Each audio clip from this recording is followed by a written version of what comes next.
ବନ୍ଧୁଗଣ, ଜାମ୍ମୁ କାଶ୍ମୀରର ପହଲଗାମ ଠାରେ ଏକ ବଡ଼ ଧରଣର ଆତଙ୍କବାଦୀ ଆକ୍ରମଣ ହୋଇଯାଇଛି, ଯେଉଁଠାରେ କି ପ୍ରାୟ 26 ଜଣ ହିନ୍ଦୁ ନାଗରିକଙ୍କର ମୃତ୍ୟୁ ହୋଇଛି। ପ୍ରକୃତରେ ସେମାନଙ୍କୁ କାହିଁକି ମାରିଥିଲା ମୁଁ ଆପଣମାନଙ୍କୁ ଜଣାଇ ଦେଉଛି ଯେ ଆତଙ୍କବାଦୀମାନେ ସେମାନଙ୍କୁ କାହିଁକି ହତ୍ୟା କରିଥିଲେ। ସେମାନେ ପ୍ରଥମେ ତାଙ୍କର ଜାତି ପୋଛି ନଥିଲେ କିମ୍ବା ତାଙ୍କର ଯେଉଁ ଅଛି ରାଜ୍ୟ, କେଉଁ ରାଜ୍ୟରୁ ସେମାନେ ଆସିଛନ୍ତି ତାହା ମଧ୍ୟ ସେମାନେ ପଚାରି ନଥିଲେ, କି ସେମାନେ କେଉଁ ଭାଷା କୁହନ୍ତି ତାହା ମଧ୍ୟ ପଚାରି ନଥିଲେ। ସେମାନେ ତାଙ୍କୁ କେବଳ ତମେ କେଉଁ ଧର୍ମର ଲୋକ ବୋଲି ପଚାରିଥିଲେ। ଆଉ ଯେଉଁମାନେ ହିନ୍ଦୁ ଧର୍ମ ବୋଲି କହୁଥିଲେ ତାଙ୍କୁ ସିଧା ସେମାନେ ଗୁଳି କରି ମାରିଦେଉଥିଲେ। ଆଉ ଯେଉଁମାନେ କିଛି ନ କହୁଥିଲେ ତାଙ୍କର ପ୍ୟାଣ୍ଟକୁ ଖୋଲିବାକୁ କହୁଥିଲେ ଏଇ ପର୍ଯ୍ୟଟକମାନଙ୍କୁ, ଏଇ ଆତଙ୍କବାଦୀମାନେ। ଏବଂ ସେମାନେ ଯଦି ଜାଣିପାରିଲେ ଯେ ପ୍ୟାଣ୍ଟ ଖୋଲିବା ପରେ ସେମାନେ ହିନ୍ଦୁ ଲୋକ, ତାହେଲେ ତାଙ୍କୁ ସେଇଟାରେ ଗୁଳି କରିଦେଉଥିଲେ।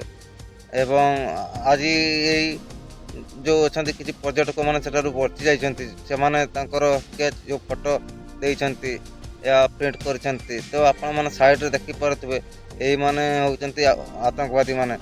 ଆହୁରି ମଧ୍ୟ ଅଛନ୍ତି କେତେକ, ଠିକ୍ ହିସାବରେ ବର୍ତ୍ତମାନ ସୁଦ୍ଧା ଜଣାପଡ଼ିନାହିଁ। ଆଉ ଏଠିରେ ମାତ୍ର 6 ଦିନ ପୂର୍ବରୁ ବାହାଘର ହୋଇଥିବା ବେଳେ ଏହି ଦମ୍ପତି 2 ଜଣ ଆସିଥିଲେ ଏଇ ଜାମ୍ମୁ କାଶ୍ମୀର ବୁଲିବାକୁ।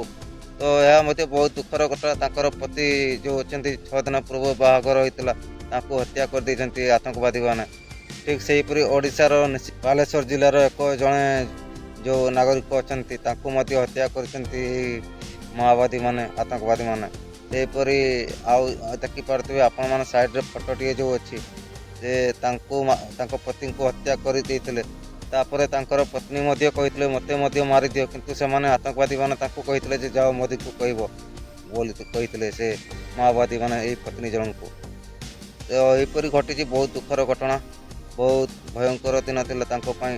ଏବଂ ଆପଣମାନେ କୁହନ୍ତୁ ଯେ କ'ଣ କରାଗଲେ ଠିକ୍ ହେବ। ଏଇ ଆତଙ୍କବାଦୀମାନେ କାହା ସହିତ ଜଡ଼ିତ ଥିବେ? ମୋ ମତରେ ତ ଏମାନଙ୍କୁ ସମ୍ପୂର୍ଣ୍ଣ ଭାବେ ସଫା କରିଦେବା କଥା। ଏବଂ ଯେଉଁ ଅଛନ୍ତି ଆତଙ୍କବାଦୀମାନେ, ସେମାନେ ବେଶୀ ଦୂର ବର୍ତ୍ତମାନ ସୁଦ୍ଧା ଯାଇନଥିବେ, ତ ତାଙ୍କୁ ଧରି ତାଙ୍କୁ ଫାଶୀ ଖୁଣ୍ଟରେ ଓହ୍ଲାଇ ଦେବା କଥା।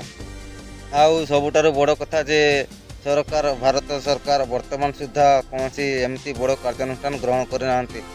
କିନ୍ତୁ ଖବର ଆସିଛି ଯେ ବର୍ତ୍ତମାନ ସୁଦ୍ଧା ଅଲ୍ ଆଉଟ୍ ଅପରେସନ୍ ଆରମ୍ଭ କରିଦେଇଛନ୍ତି ଆର୍ମିମାନଙ୍କ ସହାୟତାରେ। ତ କ'ଣ ହେବ ଫଳାଫଳ ତା ପରବର୍ତ୍ତୀ ସମୟରେ ଜଣାପଡ଼ିବ।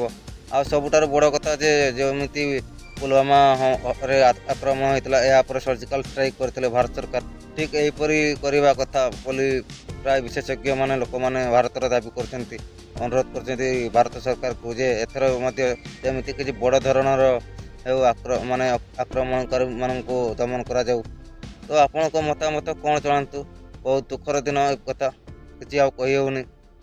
ତ ଭିଡ଼ିଓଟି ଭଲ ଲାଗିଲେ ଚ୍ୟାନେଲଟିକୁ ସବସ୍କ୍ରାଇବ୍ କରି ଗୋଟେ ଲାଇକ୍ କରନ୍ତୁ। ଏବଂ ଏଇ ଯେଉଁ ମୃତ ହୋଇଛନ୍ତି ଯେଉଁ ପର୍ଯ୍ୟଟକମାନେ, ତାଙ୍କ ପ୍ରତି ସମ୍ବେଦନା ଜଣାନ୍ତୁ। ଜୟ ଜଗନ୍ନାଥ, ଜୟ ମା ସମଲେଇ।